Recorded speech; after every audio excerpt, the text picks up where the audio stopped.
Good evening. Well, investigators at this time haven't said if that woman even had a gun while she was in the drive-thru, but we can tell you that her family identifies the 19-year-old who was killed in this police-involved shooting as Alexis Wilson. Tonight, her family pushing for more answers as police continue this investigation that left 2 of their officers injured.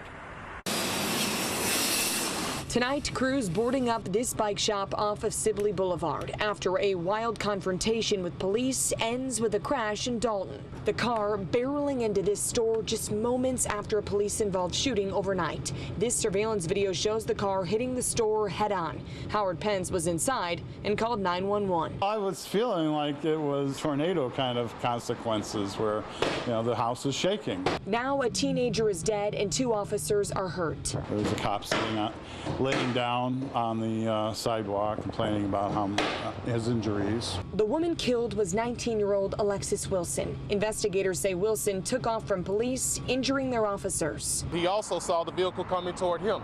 The vehicle was therefore being used as a weapon. That officer discharged his weapon multiple times into the car. This all started at the Baba's Famous Steak and Lemonade in the 600 block of Sibley Boulevard after midnight. Police say Wilson got into an altercation with the employees while in the drive-thru.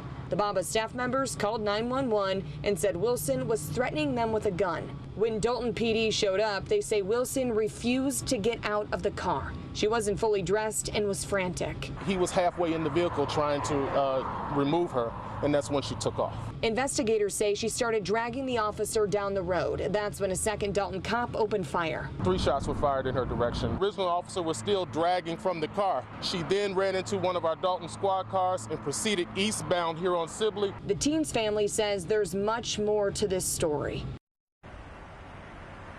Wilson's family is planning to speak about this police-involved shooting that left their 19-year-old daughter dead in the coming days, saying that this just all does not add up to what they've been told by other witnesses. As you can see behind me here in Dalton, there's still much more cleanup that needs to be done at this bike shop. The owner hoping that the family of Alexis Wilson gets those answers as soon as possible. Tonight, Illinois State Police are investigating this police-involved shooting.